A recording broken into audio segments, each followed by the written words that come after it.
ఉమ్మడి ఖమ్మం జిల్లాలో ఇసుక మాఫియా విపరీతంగా జరుగుతూ ఉంది. భద్రాచలం నుంచి మొదలు పెడితే ఇటు చిన్న మండవ పెద్ద మండవ దాకా ఇసుక మాఫియా అధికార పార్టీ నాయకులు అండదండలతోటి విచ్చలవిడిగా ఖమ్మం జిల్లాలో ఇసుక మాఫియా వ్యాపారం చేస్తూ ఉన్నారు. ప్రభుత్వం దీన్ని చూస్తూ నిద్రపోతుంది తప్ప దీని మీద ఎటువంటి చర్యలు తీసుకున్నటువంటి పరిస్థితి లేదు. ప్రభుత్వం ఇస్తున్నటువంటి కూపన్ల మీద కూపన్ చూపిస్తున్నారు తప్ప ఒక కూపన్కి 4-5 లోడ్లు వేస్తున్న ప్రభుత్వం కళ్ళు మూసుకునే చూస్తూ ఉంది. అంతేకాకుండా మున్నేరులో కూడా ఇక్కడ ఖమ్మానికి కూతవేటు దూరంలో ఉన్న మున్నేరులో కూడా ఇసుక మాఫియా విపరీతంగా జరుగుతూ ఉంది. ట్రాక్టర్లతోటి విచ్చలవిడిగా స్టాక్ పెట్టుకొని ఇసుకని ఇంద్రం మిల్లకి విపరీతమైనటువంటి రేట్లకి అమ్ముతున్నటువంటి పరిస్థితి ఉంది. దీనివల్ల పేద మధ్యతరగతి ప్రజలు ఇల్లు కట్టుకోవడం కోసం చాలా ఇబ్బందులు పడుతూ ఉన్నారు, అప్పులు చేస్తూ ఉన్నారు. ఇప్పటికైనా ప్రభుత్వం కళ్ళు తెరిచి ఇసుక మాఫియాని కంట్రోల్ చేయవలసిందిగా డిమాండ్ చేస్తూ ఉన్నాం. మాచర్ల భారతి ఉమ్మడి ఖమ్మం జిల్లాలో ఇసుక మాఫియా బాగా కొనసాగుతూ ఉంది. ఇసుక దందాతోని అనేక వేల కోట్ల రూపాయలని లబ్ధి పొందుతూ బిజినెస్ చేస్తూ ఉన్నారు. అక్రమంగా ఇసుకని రవాణా చేస్తూ ఉన్నారు. మరి ప్రభుత్వం వాళ్ళపైన కంట్రోల్ లేకుండా వాళ్ళని కనీసం నియంత్రించే ఇది కూడా ప్రభుత్వం ఉండడం లేదు. అట్లాగే ప్రభుత్వ అండదండలతోని అట్లాగే రాజకీయ పలుకుబడి ఉన్నటువంటి అధికారుల అందబలంతో ఇసుక మాఫియా సాగుతుందని మేము అంటున్నాం.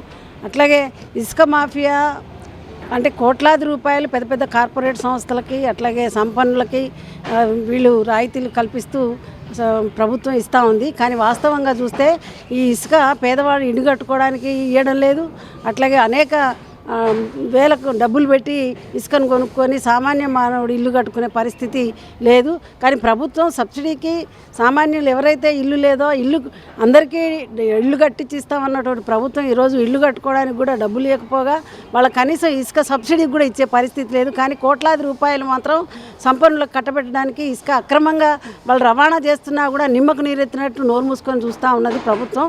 చేష్టలు విడిగిపోయి చూస్తూ ఉంది. గత ప్రభుత్వం కూడా ఇట్లాగే మేము కంట్రోల్ చేస్తామని చెప్పి మాయమాటలు చెప్పి అధికారంలోకి వచ్చిన తర్వాత ఈరోజు ప్రభుత్వం ప్రజలు చీకొట్టిన తర్వాత మళ్ళీ ఈరోజు రేవంత్ రెడ్డి గారి ప్రభుత్వం వచ్చింది. మేము ఇసుక దందాన్ని కంట్రోల్ చేస్తాం, అట్లాగే సామాన్య మానవుడికి అందరికీ ఇల్లు కట్టి పెడతాం అన్నీ చెప్పినటువంటి ప్రభుత్వం ఈరోజు అక్రమంగా రవాణా చేస్తున్నటువంటి ఇసుక దందా చేస్తూ ఇసుక మాఫియా చేస్తూ భద్రాచలం కానివ్వండి, ఇటు వైరా చూసినా ఇటు చూస్తే పెద్ద తండ ఇవన్నీ పెద్ద పాలేరు ఇవన్నీ కూడా చూస్తూ ఉంటే ఇసుక ఎక్కడికక్కడ వాళ్ళు అక్రమంగా రవాణా చేస్తూ కోట్లాది రూపాయలు వెచ్చిస్తూ వాళ్ళే అక్రమంగా ఎన్నికల్లో ఆ డబ్బుల్ని కేటాయిస్తూ మళ్ళీ గెలిచి మళ్ళీ అధికార బలంతో ఇవన్నీ కూడా ఒక రింగులాగా నడుస్తూ ఉంది. కానీ వీటిని నియంత్రించాల్సిన ప్రభుత్వం నిమ్మకు నీరెత్తినట్టు చూస్తూ ఉంది. దీన్ని మేము ఖండిస్తూ ఉన్నాం.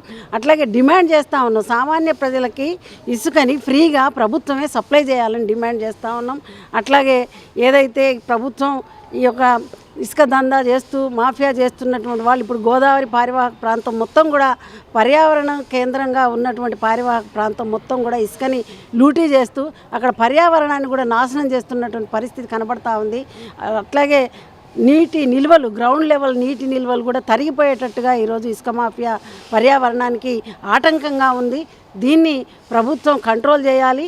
ఇప్పటికైనా కూడా కంట్రోల్ చేయకపోతే మాత్రం పర్యావరణాన్ని కాపాడాల్సిన బాధ్యత ఉన్నటువంటి పౌరులందరూ కూడా ఏకమై ఈ ప్రభుత్వానికి బుద్ధి చెప్పే ఇదిగా మేము మొత్తం కూడా ప్రజల్ని చైతన్యం చేసి పర్యావరణం కాపాడడం కోసం అట్లాగే ఇసుక మాఫియాని కంట్రోల్ చేయడం కోసం ప్రభుత్వం పూనుకోకపోతే భవిష్యత్తులో దశల వారీగా మేము ఆందోళనకు పూనుకుంటామని ఈ సందర్భంగా తెలియజేస్తాం. నా పేరు Shaik Nagul Meera, CPM party Khammam 1 town కార్యదర్శిని. ఖమ్మం జిల్లాలో ఇవాళ ఉన్న పరిస్థితులలో ఉసుక రేట్ అనేది చాలా రేట్లు పెరిగిపోయి ప్రజలకి భారంగా ఇదైతుంది. ఇవాళ ఉన్న పరిస్థితి తెలంగాణ ప్రభుత్వం వచ్చినాక ఇంద్రమ్మ ఇల్లు అని చెప్పేసి ఇంద్రమ్మ ఇళ్ళకి ప్రతి ఒక్క డివిజన్లో 1 టౌన్ ఏరియాలో 16 డివిజన్స్ ఉన్నాయి. ప్రతి ఒక్క డివిజన్లో 40 నుంచి 20 దాకా ఇల్లు మంజూరు చేయడం జరిగింది.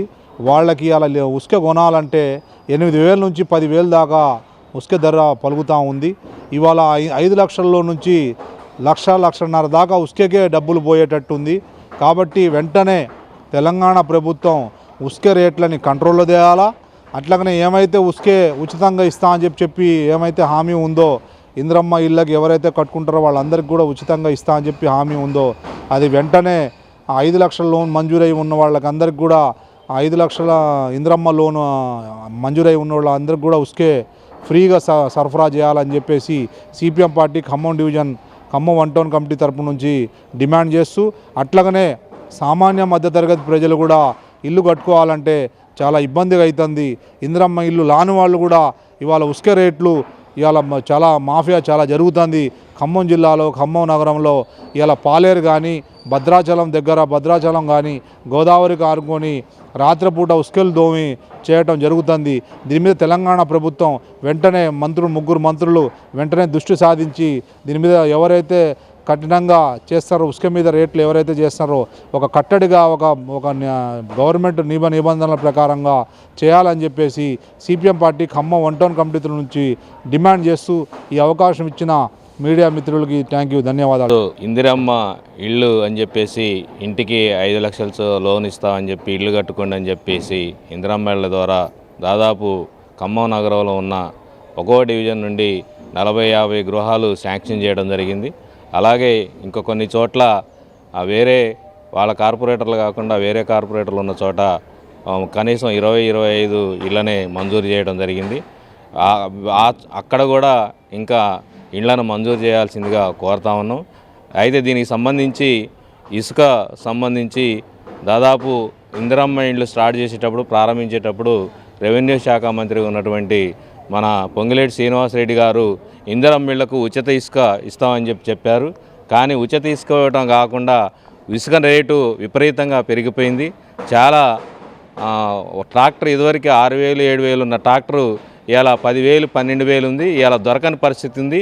ఇల్లు నిర్మాణం చాలా లేటుగా చేపట్టడం జరుగుతుంది. వీళ్ళు ఇచ్చే 5 లక్షలు దేనికి సరిపోవడం లేదు. కనీసం ఇసుకే సరిపోకుండా ఈ 5 లక్షలు సరిపోకుండా ప్రజలు ఇబ్బంది పడుతూ ఉన్నారు. కాబట్టి తెలంగాణ రాష్ట్రం, తెలంగాణ గవర్నమెంటు పొంగులేటి శ్రీనివాసరెడ్డి గారు ఆలోచించి, ఇళ్ళ గృహ నిర్మాణ శాఖ మంత్రి కూడా ఆలోచించి దీన్ని ఇసుకని ఉచితంగా ఇస్తే ఇంకా బాగుంటుంది. ప్రజలకి ఆల్రెడీ మీరు వాగ్దానం చేశారు, ఆ వాగ్దానం నిలబెట్టుకోవాల్సిందిగా కోరుతా ఉన్నాను. నా పేరు షేక్ ఇమాం, సిపిఎం ఖమ్మం డివిజన్ కమిటీ నాయకులు. ఇవాళ ఖమ్మం జిల్లా వ్యాప్తంగా ఇసుక మాఫియా చాలా విచ్చలవిడిగా జరుగుతున్నటువంటి పరిస్థితి ఉంది. ఇవాళ ప్రభుత్వం కానివ్వండి, పోలీస్ శాఖకు సంబంధించినటువంటి అధికారులు కానివ్వండి, ఇవాళ ఇసుక మాఫియాని మేము అరికడతాం, ఇసుక మాఫియా చేసేటువంటి వాళ్ళు ఎవరైతే ఉన్నారో వాళ్ళపైన ఉక్కుపాదం మోపుతామని మాటలు చెప్తా ఉన్నారు తప్ప ఇసుక మాఫియా గతం కంటే మరింతగా ఇప్పుడు పెరిగినటువంటి పరిస్థితి ఉంది. ఇవాళ ఇందిరమ్మ ఇల్లులు కట్టుకునేటువంటి నేపథ్యంలో ఇవాళ ఇందిరమ్మ ఇళ్ళ పేర్లతోని ఒక టోకెన్ తీసుకొని ఆ టోకెన్ ఉపయోగించుకొని 4-5 ట్రిప్పులు ఇసుకు కూడా రాజకీయ నాయకుల అండదండలతోని కొందరు అక్రమార్కులు చేస్తున్నటువంటి పరిస్థితి ఉంది. కాబట్టి రాష్ట్ర ప్రభుత్వాన్ని, పోలీస్ శాఖ అధికారులను కూడా మేము విన్నవిస్తూ ఉన్నాం. ఇవాళ పేద మధ్యతరగతి కుటుంబాలకు సంబంధించినటువంటి వాళ్ళు ఎవరైతే ఉన్నారో వాళ్ళకి తక్కువ ధరలకు ఇసుకను అందించేటువంటి ప్రయత్నం చేయండి తప్ప వాళ్ళ రాజకీయ నాయకుల అండదండలతోని అక్రమంగా ఇలా ఇసుక రవాణా చేసేటువంటి వ్యక్తులకి మీరు కొమ్ముగా వస్తూ వాళ్ళకి సహాయం చేయొద్దని చెప్పేసి మేము ప్రభుత్వాన్ని కానివ్వండి, పోలీసు అధికారులను కానీ కోరుతా ఉన్నాం. ఏదైతే ఇసుక మాఫియా చేసేటువంటి వ్యక్తులు ఉన్నారో వాళ్ళందరిపైన కానీ కఠినమైన చర్యలు తీసుకోవాలని చెప్పేసి కోరుతా ఉన్నాం. నాగరాజు, డివైఎఫ్ఐ ఖమ్మం. ఈరోజు ఖమ్మం జిల్లాలో ఇసుక మాఫియా విచ్చలవిడిగా విలేతాన్ని వాడుతూ ఉంది.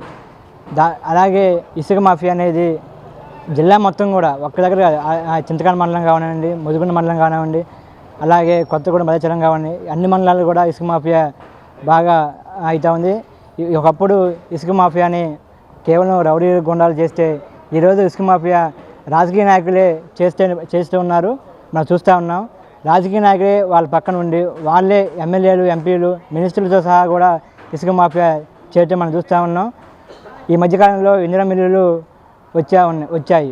ఆ ఇందిరమ్మ ఇల్లులకి ఇసుక తోలాలి, కానీ చాలామంది ఒక్కొక్క టోకెన్ తీసుకొని అవినీతిగా, అక్రమంగా ఒక టోకెన్కి 5 ఇసుకలు మాఫియా మనం చూస్తూ ఉన్నాం. అందుకోసం దయచేసి ప్రభుత్వం కానీ, పోలీసు అధికారులు కానీ ఇసుక మాఫియాని అరికట్టి ఎవరైతే పేదవాళ్ళు ఉన్నారో వాళ్ళకి ఇసుక అందేటట్టు చూడాలని చెప్పేసి మేము డివైఎఫ్ఐగా మేము డిమాండ్ చేస్తూ ఉన్నాం. షేక్ బషీరుద్దీన్, ఖమ్మం నుంచి. ఖమ్మం జిల్లాలో పెద్ద ఎత్తున ఇసుక దందా నడుస్తూ ఉంది. గత ప్రభుత్వం ఈ ఇసుక దందాన్ని ఆపుతామని చెప్పేసి కొన్ని చర్యలు చేపట్టి మళ్ళీ అదేవిధంగా అక్రమ రవాణాకు ఉసుకొలిపారు.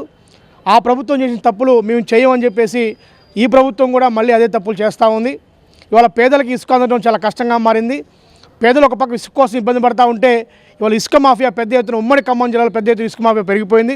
ముఖ్యంగా భద్రాచలం ప్రాంతంలో, ఆ గోదావరి ఆయకట్టు ప్రాంతంలో, అట్లాగే కట్టలేరు, వైరా, ఈ మున్నేరు ప్రాంతంలో పెద్ద ఎత్తున ఇసుక దందా నడుస్తూ ఉంది. ఇసుక ఇవాళ టోకెన్ల ప్రకారం ప్రభుత్వం ఇస్తూ ఉంటే ఆ టోకెన్ల ప్రకారం ఇవ్వకుండా బయట పెద్ద ఎత్తున దందా నడుస్తూ ఉంది. ఈ దందాలో అనేక మంది రాజకీయ నాయకులు, ప్రముఖులు, వ్యాపారవేత్తలు అందరూ కూడా ఉన్నారు. వాళ్ళందరూ పెద్ద ఎత్తున ఇసుక మాఫియా చేస్తూ పెద్ద ఎత్తున డబ్బులు సంపాదించుకునే పరిస్థితి మనకు కనపడతా ఉంది. గత 3 నెలల్లో మనం చూసుకుంటే ఈ ప్రాంతంలో దాదాపుగా 50 లక్షల రూపాయల విలువైన ఇసుక దందాని మనం గమనిస్తూ ఉన్నాం ఈ ఖమ్మం చుట్టుపక్కల ప్రాంతంలోనే. కానీ మొత్తం ఉమ్మడి జిల్లాలో చూసుకుంటే పెద్ద ఎత్తున ఇంకా ఆ దందా నడిచడానికి కోట్ల రూపాయలు వాళ్ళ చేతులు మారుతున్న పరిస్థితి మనకు కనపడతా ఉంది. ఇసుకని రాత్రికి రాత్రి అక్రమంగా తరలించడం, ఆ తరలించడం డంపులుగా ఏర్పాటు చేయడం, ఆ డంపుల్ని మళ్ళీ ఎక్కువ ధరకి మార్కెట్లోకి అమ్ముకుంటున్న పరిస్థితి మనం చూస్తూ ఉన్నాం. ప్రభుత్వం ఇస్తున్న టోకెన్లు తీసుకోకుండా వాళ్ళ అక్రమ రవాణాకు పెద్ద ఎత్తున వస్తున్న పరిస్థితి కనపడతా ఉంది. దీని పట్ల ముఖ్యంగా అధికారులు చూస్తూ ఊరుకుంటున్నారు. ముఖ్యంగా మైనింగ్ అధికారులు పట్టించుకోవట్లేదని పెద్ద చర్చ జరుగుతూ ఉంది. పోలీస్ డిపార్ట్మెంట్ వాళ్ళు కూడా పట్టించుకోవట్లేదు. అధికారులు, ముఖ్యంగా రెవెన్యూ అధికారులు కూడా ఇందులో భాగస్వామ్యం ఉందని చెప్పేసి ప్రజలు చెవులు కొడుకుంటున్న పరిస్థితి మనకు కనపడుతుంది. ముఖ్యంగా మైనింగ్ డిపార్ట్మెంట్ వాళ్ళు, పోలీస్ డిపార్ట్మెంట్ వాళ్ళు, అట్లాగే రెవెన్యూ వాళ్ళు దీని మీద చాలా సీరియస్గా చర్యలు తీసుకోవాలి. అంతేకాకుండా ప్రభుత్వం కూడా ఏదైతే పాత పద్ధతిలో కాకుండా కొత్త మైనింగ్ విధానాలు తీసుకురావాలి, కొత్త ఇసుక సంబంధించిన అక్రమ జరగకుండా కొన్ని చర్యలు తీసుకోవాలి, కొన్ని చట్టాలు తీసుకురావాలి. అప్పుడే ఏదైతే ప్రకృతి వల్ల ఉన్నటువంటి ఇసుక ప్రభుత్వానికి లాభంగా ఉంటుంది. ప్రభుత్వం ఆదాయానికి గండికొడుతూ ఇవాళ పెద్ద పెద్ద వ్యాపారులు ఇవాళ అక్రమంగా లాభాలు సంపాదించుకున్న పరిస్థితి మనకు కనపడతా ఉంది. ఒక పక్క ప్రభుత్వం నష్టపోతూ ఉంది, మరొక పక్క ఎవరికైతే ఇసుక అందాలో పేద ప్రజలు కూడా నష్టపోతున్నారు.